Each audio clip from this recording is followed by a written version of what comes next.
What do you think about doing all these interviews from home rather than in person? Are you getting used to it? Do you feel like that? uh, Um, I like it. I yeah, mean, it it is what it is. I like to ride my e-bike around town, and I actually do better on the campaign trail in person because I like people and I like being around them. yeah. So that makes life easier for me connecting. Like heart to heart can be hard sometimes, but it is what it is.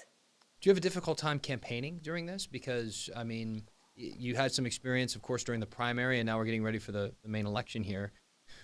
How difficult is it when you can only communicate with people over a computer screen or a telephone? It's not ideal, obviously. But the fact that we were able to squeak through the primary into the general election in the midst of COVID means I have the apparatus in place. Now we just need to really stay connected to Portlanders from a neighborly perspective. When you think about it, that we've just heard from the CDC that the situation isn't going to be getting it better anytime soon. So the fact that we don't have a choice, we just have to keep making our systems work for everybody. So it's a challenge, but it's an opportunity to do better. A lot Yeah. of disabled people who historically haven't been able to say knock on doors because maybe they have limited mobility or limited resources can actually help me by volunteering from home a lot more. So there are some upsides. Yeah. What do you think resonated with people during the primary? Why do you think they put you into this runoff? You know, it's a time for change. I think people were underwhelmed too with what the incumbent had promised and weren't altogether sure what to expect necessarily at the municipal level with him. But there's something to be said for, at this challenging time, a sense of optimism and a sense of hope and a sense of Portland being the best place that it can be and maybe even becoming the place that, in many imaginations, Portland tells the world that it already is. And I have a lot of that. I bring a lot of that narrative around Portland as a good place for everybody. What do you think Portland is around the world? What do you think people think Portland is around the world? Well, in my experience, you know, for 10 years, I worked internationally with city leaders from around the world who came here because they had heard something special was going on here and they thought they had something to learn from us. So when it really comes down to it, we're a land of small things. We're a land where a small group of people can come together and make a huge difference. We're a land of civic innovation, right? When you think about the urban growth boundary, about the formation of neighborhoods, environmentalism, even investments in active transportation and transit. We're huge policy innovators here, but we're also a place that's predicated on some serious white supremacy, and it's our bedrock. So we have to take all the good things that we made for white people and make sure that they accrue equitably across our society and actually listen to some very non-European ideas about how we head forward from here. How do we move forward from here? What are some of the ideas that you have to continue the conversation that is being had right now with the Black Lives Matter movement and the protests and marches we're seeing in our streets? How do you proceed with that if you become the mayor? Well, ultimately, what I'm doing right now is the same thing I will be doing as mayor, which is listening.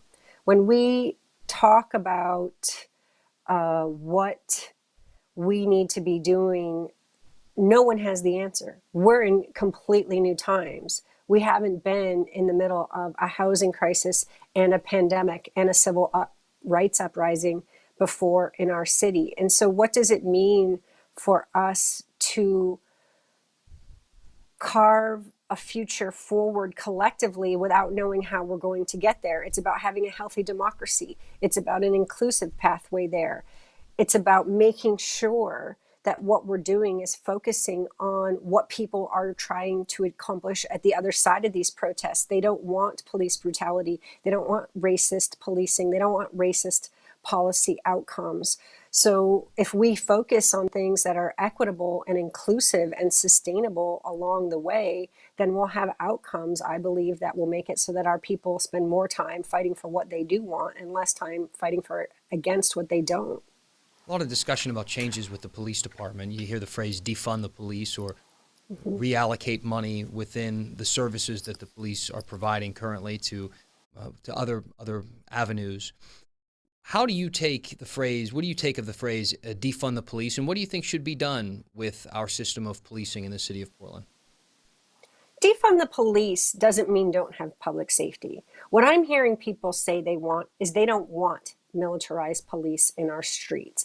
They don't want Mayor Ted Wheeler spending $20,000 a pop on tear gas to be deployed against citizens. And really what they don't want is having people who are experiencing homelessness criminalized because they're already impoverished and essentially refugees from an economic system that's abandoned them. And so when they're saying defund, what they're saying is fund what we want. And what they want are community services. Right now, no one in Portland can call 911 and feel like they're having their needs met. People want to be able to get help.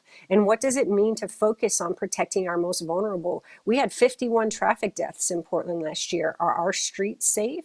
We have people who go without food and water and shelter every day in the city by the thousands. And people, our neighbors who have housing, want to make sure that the people without housing are taken care of. So when they say defund the police, what they're really saying essentially is stop spending money on things we know don't help and spend money on what we know does. And we are the ones who know what that is because we are the people experiencing it. You mentioned listening earlier, and I've been hearing a lot from the police union and police officers saying that they feel that the city council and the mayor has turned their back on the needs of police, that instead of calls to defund the police, if you want to improve 911 response, you need to invest more money in the police. If you want them to do a better job in certain scenarios, they should be trained better in certain scenarios.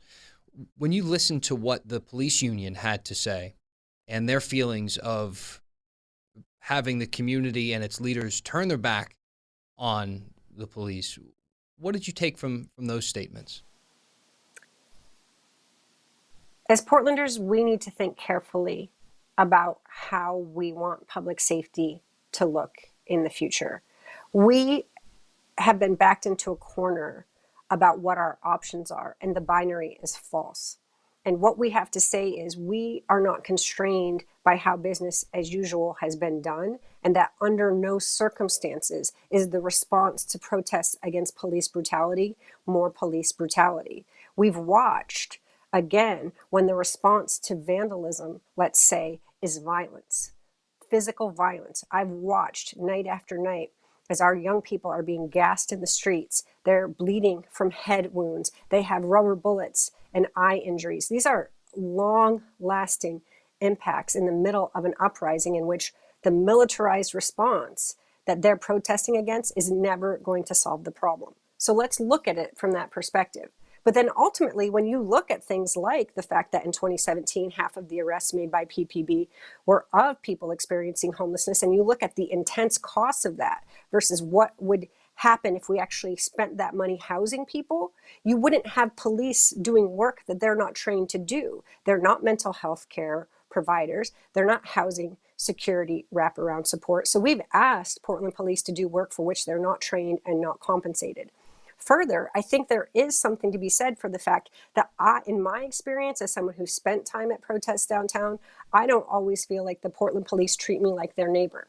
I know that when I have a conflict with my neighbor, I am there and I'm talking to them and I'm trying to figure it out. When 82% of Portland police don't even reside in our city, it's hard to think that they take us seriously as their neighbors, as someone that they need to be caring for our health and safety, as opposed to protecting private property, which when it comes right down to it, we need to focus on making sure that each one of our kids gets out of those protests every night whole, safe, and in one piece. Because ultimately, as the adults in this room, we need to make sure that our young people are being taken care of. And this is really a youth-led movement.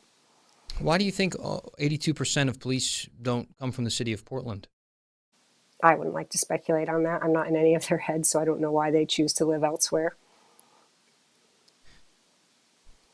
You sent a tweet recently about Mayor Wheeler. He was about to make a press conference, and you said, and by the way, I think one of the things that you do quite well, that all politicians, I think, have to do, especially right now when you can't go door to door, is you're very active on Twitter.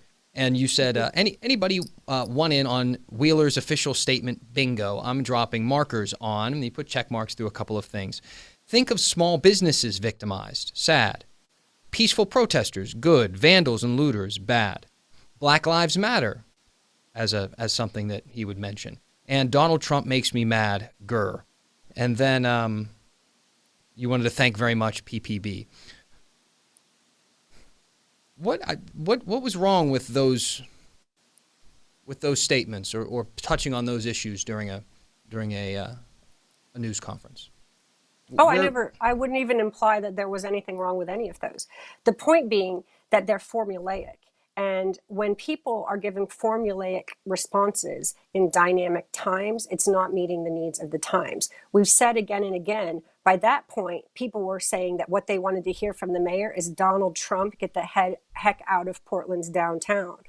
Feds, you're operating outside of constitutional authority and tear gassing peaceful protesters. Hey, we can't be tear gassing people because the Oregon courts have already ruled against it. So I'm not saying that any of those things are bad, and I actually would say some of them in the right context. But what Portlanders don't want anymore are canned responses 24 hours too late that don't express compassion, even using the names of people who are injured at the protests, acknowledging that the police are arresting journalists. I mean, let's be real here. That's satire when it comes to the fact that what people are really tired of is a mayor who's checked out of the complexity of the situation and isn't willing to engage and grapple with that hard problem and falls back on very trite and hackneyed talking points that I actually don't think always they express and address the entirety of the situation that we're facing down there. How do you summarize the situation that we're dealing with right now? I think it has evolved and changed as far as the people who remain in the late evening being more, I think, anti-police than the all-encompassing Black Lives Matter marches that we saw very early from many more people. And what is the solution to the ongoing violence and near violence, kind of the tension we're seeing every night, specifically around the Justice Center, when you have anti-police protesters being met by police officers? And one of my colleagues said it's kind of like trying to put out a fire with gasoline, and it keeps fueling this cycle that we're living in. How do you solve that? How do you stop what we're seeing downtown? Well, to go back to the beginning of your question, I want to challenge the premise that there are two kinds of demonstrators: good demonstrators and bad demonstrators. I didn't say good and bad. I said that I felt like the motives have become more isolated to anti-police, whereas I think in the Black Lives Matter movement there was more complexity to kind of the demands for change, being specifically to police brutality with Black lives, whereas I feel like what we're seeing each night in the coverage that I'm watching is more anti-system, anti-police, what we're seeing at this point, late in the evening. Again, I don't know that I share that characterization with you. These protests emerged in the wake of the murder of George Floyd, and prior to that, Breonna Taylor and Ahmaud Arbery. And what they're saying is it's police brutality and racial bias in policing that we are resisting at this moment. And what you saw as that movement came together was an increasing concentration of the intensity and fervor around the need for change at this critical time, with a pluralism of voices, each bringing their own understanding of what the solution would be. But at the very core of this, these are protests against police brutality and racial bias in policing. And to this day, I believe that they remain that. Now, what we need to look at in terms of what's happening in Portland's downtown now and how I think I would be addressing it more competently than the existing mayor is with a clear understanding of the fact that we need to address this with urgency. We need to craft a path forward to what's on the other side of these protests and get folks around the table talking about how we can move forward from here. We have seen people resisting the lack of change. If we were moving forward in ways that met the demand for change, I don't believe that the protests would still be there. I mean, we're seeing nightly examples of the very misconduct that brought people to the streets in the first place. So in some ways, the police brutality that people have gone to the streets initially to protest, it continues to escalate. And it's there where the de-escalation on the part of law enforcement needs to be the norm and not the exception. I mean, we caught the Portland Business Alliance falsely blaming their losses that were due to the COVID shutdown on protests. Again, this isn't something that's going to get you to the end of protests. That's just going to sow more discord. And so the protests are not going to stop until we take the concerns of those protesters seriously and start down this community-led process of what comes next. You've seen models where it's working. Minneapolis, even in Seattle, they were able to dismantle their autonomous zone and start working on a plan for the managed transfer of funding from one set of activities to another in the municipality. And this is what Portlanders want to hear from their leadership. They don't want baby steps or half steps. They really want a plan for radical transformation of public safety and policing in our city in the U.S. as we've known it.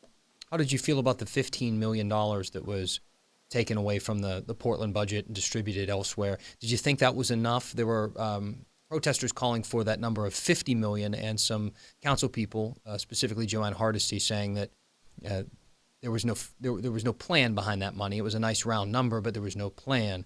How did you feel about the $15 million? Did you think it was enough? And what were you looking for in that initial push to reallocate some money?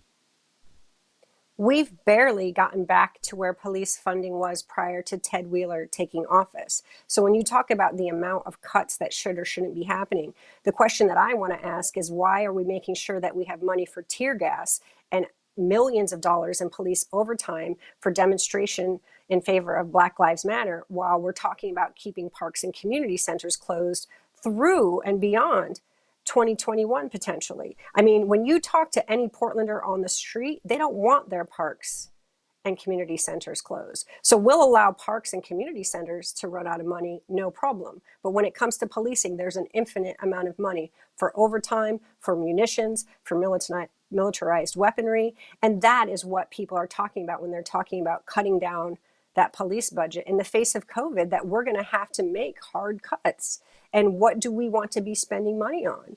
I mean, we're having families who are facing eviction. We're having families who are facing hunger. We've heard from Columbia University that we're looking at potentially a 40% increase in homelessness due to COVID-related unemployment this year. So it's not just a matter of defund the PPB overnight, but again, it gets us to this baseline of who is at risk and how do we put limited budget dollars behind making sure that the people most at risk are kept safe by our efforts in bureaus across this city, not any single bureau or any single style of response, but that we need a broad citywide response to a broad community need at this critical time.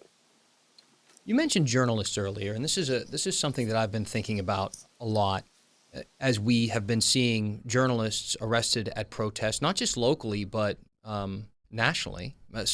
I will never forget the CNN reporter being arrested live on camera. What is a journalist to you nowadays? Because there is no formal press pass that you need to apply for. Everybody has a camera and the opportunity to be seen nowadays. There are people who don't align themselves with any of the traditional brand names, but have very large followings online, Twitter, and streaming services and things like that. In an age where anyone can turn and say, I am a journalist, and might have decent grounds to stand on those 2 feet, how do you describe what a journalist is today? That's an interesting question. No one's asked me really about how I define the journalist in the current communications landscape. So thanks for asking that. It's For me, when I talk about the journalists that I value and the media that I support, either with my clicks or my subscription dollars or my donations, it's people who are trying to accomplish a few things. They are seeking to discern what is true here and what is false, and they look for the facts and they evaluate things on the basis of the evidence there, and they try to comb through the noise and really look toward truth telling. Another thing that I actually value, and I support a lot of community media, is people who are focused on a particular issue. And again, they're looking at different angles of that issue. Street Roots is a very good example of community media that I support wholeheartedly, where you have a group of people who may not be Columbia University trained journalists, let's say, but or some of them may be. I don't know the credentials of all of their reporters. They have very good reporting staff.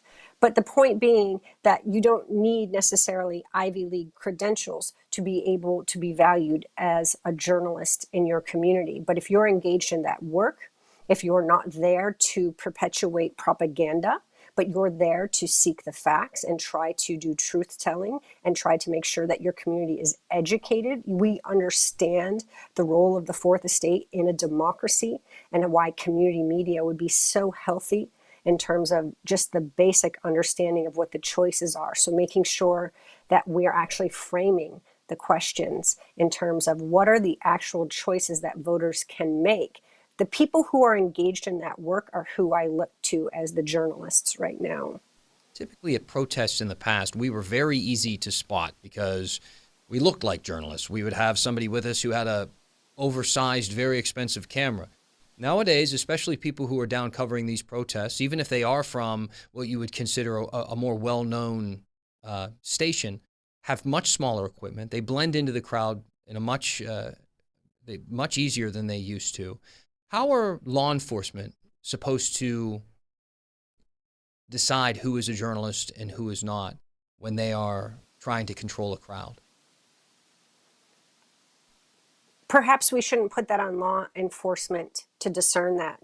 Obviously, for me, I want everyone there to be safe, whether they're a journalist or not. I don't think journalists should have special privileges over a street medic, over a worker walking through a demonstration trying to get to their job on the other side of it. So for me, it's not so much about the press having special privileges, but that we should just assume everyone may or may not be the press and treat them accordingly, because the liberties afforded that press, we really should be affording to everyone in the street as long as they're behaving, right? So having the police discern between who is the press and who is not shouldn't be our primary concern. What should be our primary concern is making sure that every single human being who enters into these demonstrations in support of Black Lives Matter comes out in one piece, free from injury.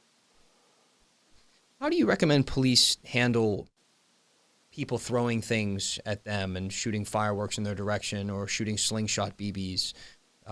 How do you recommend that they handle that if it's not with some type of action to clear an area that at times requires force?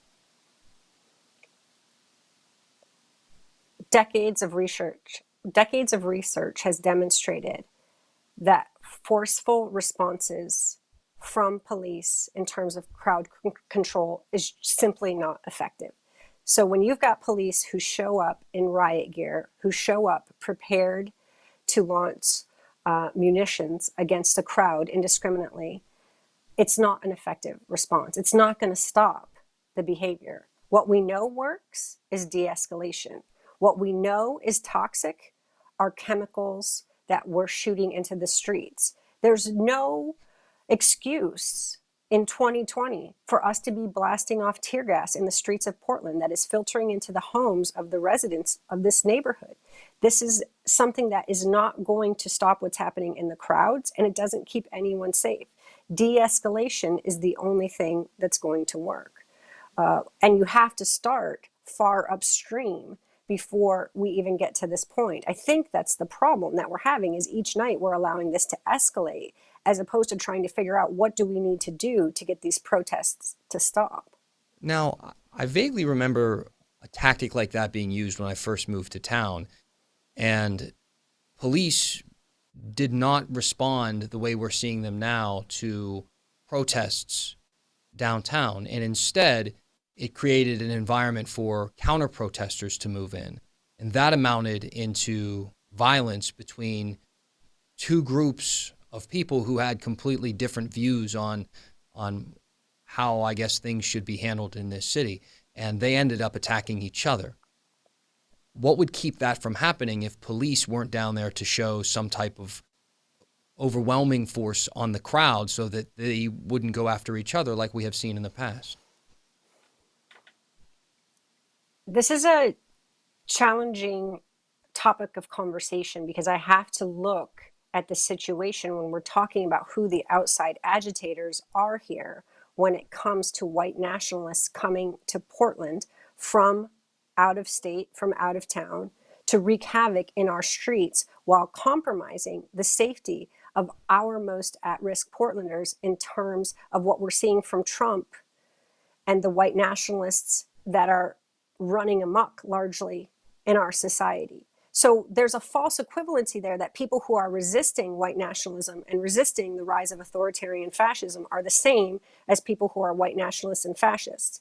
And as Willamette Week reported, there have been sympathies from the Portland Police Bureau aligned more with the white nationalists than the people opposing them. That's a very important clarification that the police, in my experience firsthand, because I've been at many over the last few years, are not neutral in those situations any more than we are seeing them neutral now in the streets. There's an adversarial relationship there that is clear and has been documented through the media reporting on this. So after that, you have to say, what is the appropriate community response to white nationalists arriving in Portland? And as I have tried to model through my personal behavior, it's about educating the public about what this situation is all about, who these people are and what they represent. It's about community mobilization, coming together to make sure that our neighbors who are vulnerable, whether they're immigrant and refugee, BIPOC, LGBTQ, are protected and that they feel safe. And finally, it's about standing together in solidarity for every single Portlander who refuses to accept white nationalism, who rejects white supremacy, who is in support of Black Lives Matter, coming together by multitudes to say, we will resist this. There is no place for hate in Portland, and we are going to continue to come together until you are not welcome here anymore. Both sidesism and treating these people as if they are two sides of a valid issue is not acceptable to me.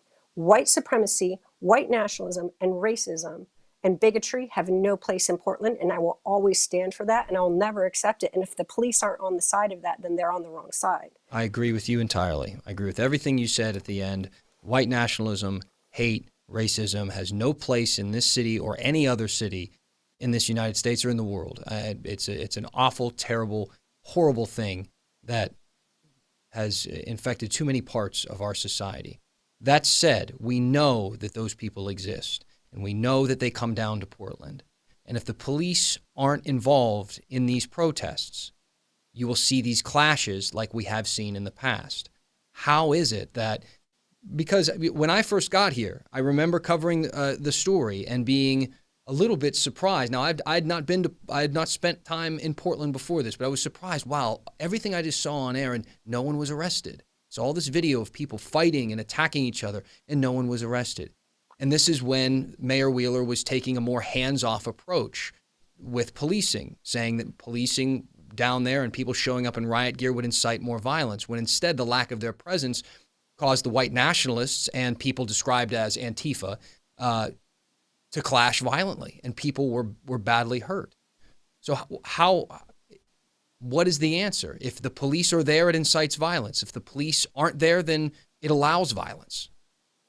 But this is where, as I mentioned before, we need upstream solutions in terms of the civic capacity to combat bigotry and hatred in our city. This is not just a Pollyanna-ish idea. We understand that strong, healthy communities in a strong, healthy democracy are not a place where white nationalism can find purchase. We know that if we make sure that Portlanders are highly inclusive, that we have strong communities, that our communities are educated, empowered, and fully resourced, then the white nationalists won't see us as a place where they will find any any home. And this is why I've continued to side with the community organizations that come back and in some ways create a spectacle of joy, saying we're going to make music and we're going to make art and we're going to have community that are community experiences that are more like festivals, because your hate cannot take the place of our joy.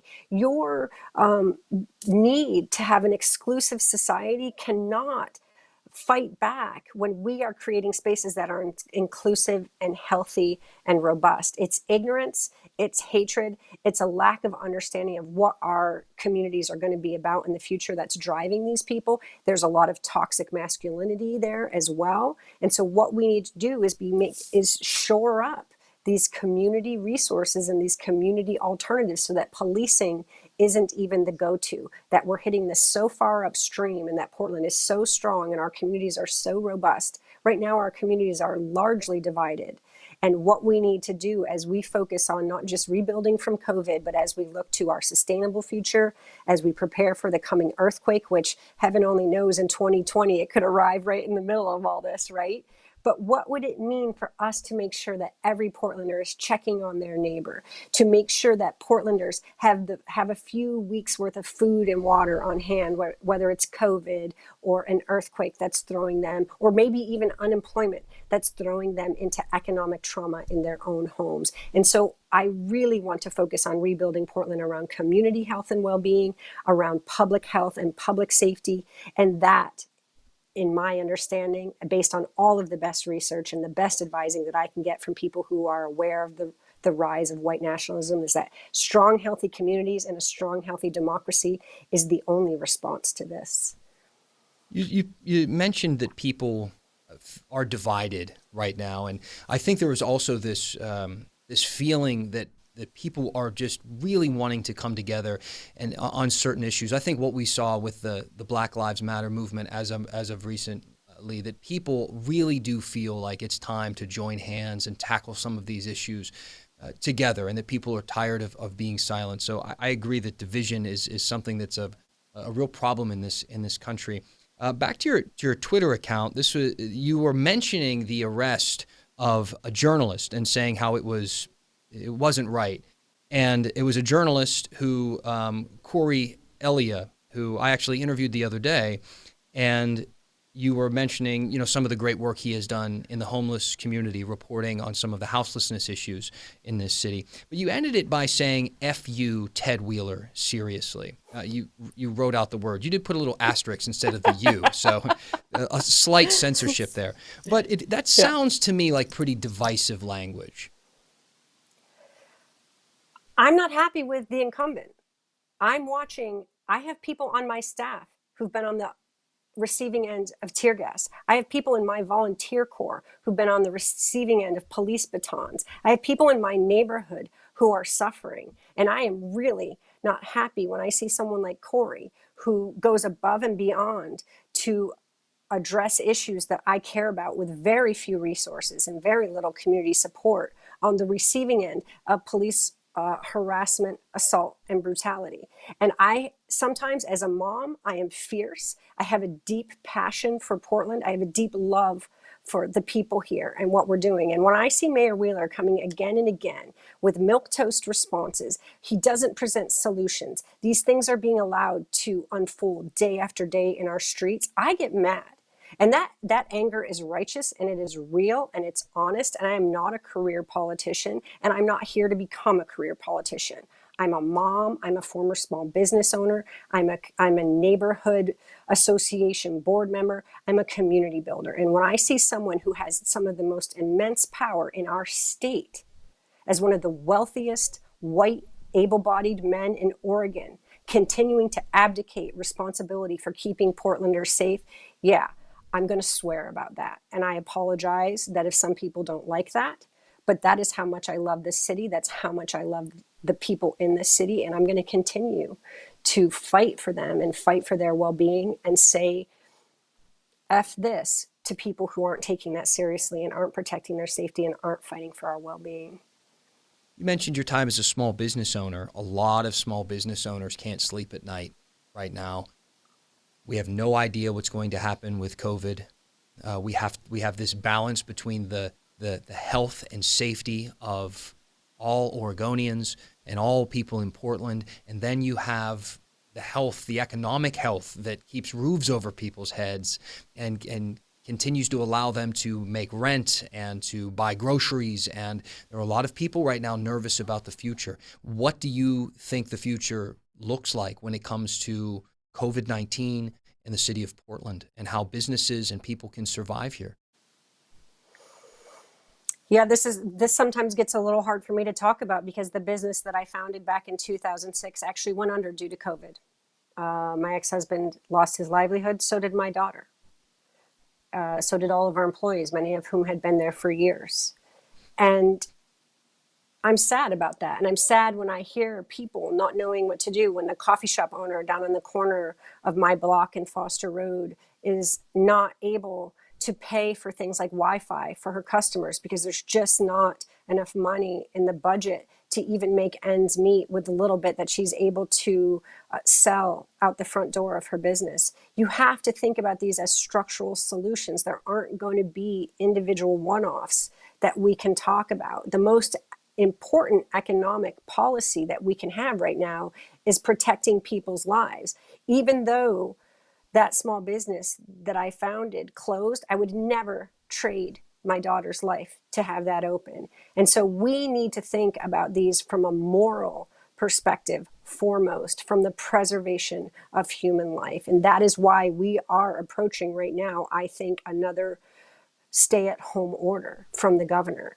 We need to make sure that we're not trading off people being able to put food on their tables and keep a roof over their family's head for having business as usual. And the LA Teachers Union today has called for a lot of things. They've called for a federally backed guaranteed income. They've called for rent amnesty. They've called for the kind of things that we don't want people opening in unsafe conditions just because they need the money. We need to find out how we can keep this safety net in place to the other side of COVID. Because honestly, there aren't enough $200 and $300 grants that we can make out of our city coffers that are going to keep these businesses afloat. We're seeing them fall. We've seen large restaurateurs fall. We've seen the small businesses fall. And ultimately, what we want to do is we want to prevent these people's entire finances from collapsing. We don't want people displaced and falling into homelessness when we can barely deal with the crisis that we have now. We don't want people starving. And we go back to that parks budget, and I look at these empty community centers and I think we should be having like food banks operating out of here. We should be making sure that people who are homeless have access to restrooms and showers out of here. Like, these are dire times that we're facing, and it's only going to get harder from here. So we need to come up with an economic plan that's not just the city of Portland, but it's the county, it's the state, it's the entire United States of America facing in one direction. And shy of that, which I don't envision happening anytime soon with whom we have at the helm, we as Portlanders are going to need to fight to protect people who are tipped into insecurity by virtue of the virus. We're going to wrap this up soon. I appreciate so much all the time you've given to our viewers so far. Thanks for having me. You mentioned homelessness. I think that which major topic should we talk about next? Let's just briefly touch on homelessness. I work in the downtown area, and there is a growing number of homeless people setting up camps down here. There have been a variety of theories as to why. A lot of the resources that are offered in surrounding communities are not available because of COVID. They are still available downtown in this area.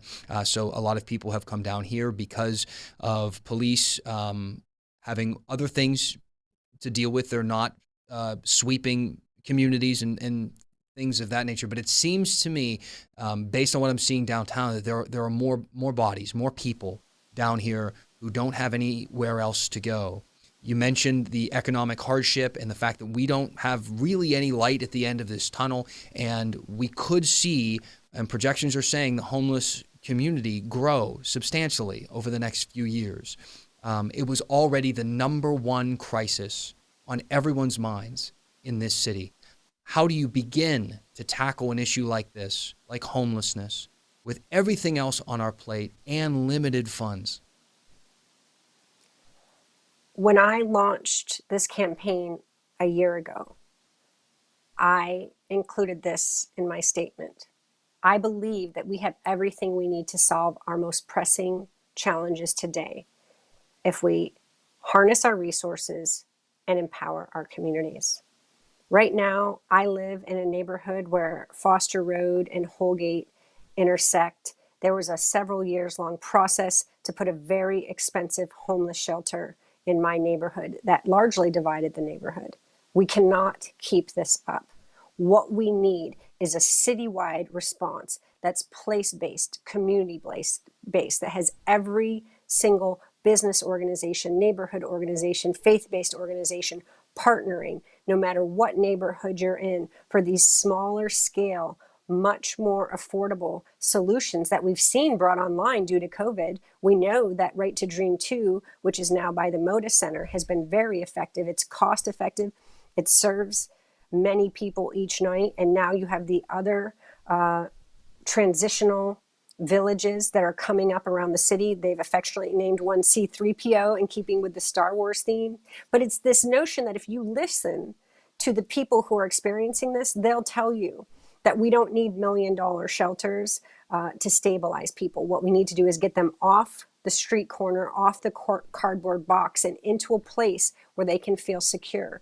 And these smaller organized encampments where they have access to a shared kitchen, where they have a restroom facility, where there's some place to throw away their waste, where the social service providers can do one-stops and check in to make sure that things are going on there. And it's actually much safer to keep people, it's easier to keep people safe because they have a fence around them, right? This is the kind of thing that we should be doubling down on, and we should do them by the dozens all around this city and not leave it to chance that these folks are going to be taken care of.